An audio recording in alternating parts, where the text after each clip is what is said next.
Farda koo yaa farda abbaa kooti, farda koo galtummaa sirrateetti. Farda koo yaa farda siidaa daabale.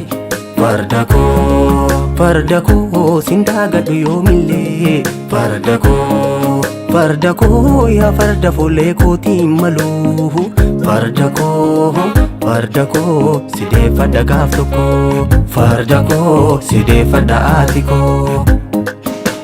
Oh jedhee lole adeebi'u fardi foollee.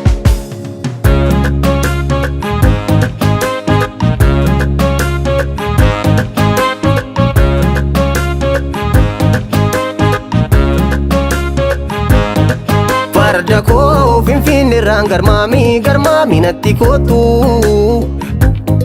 Boora koo maaliinsi sakaalanii na obsite mee'atu.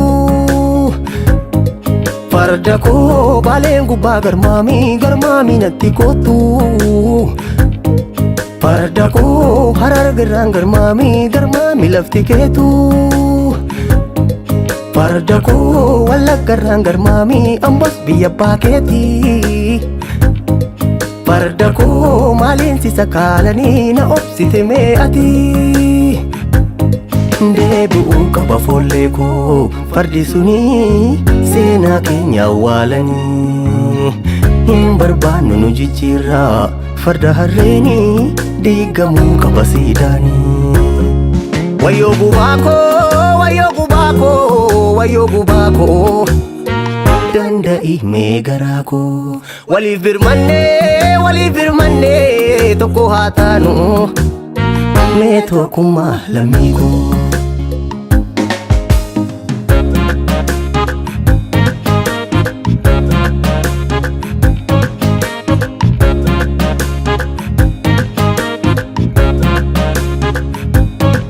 Farda koo harreedhaan dhuftee jarru.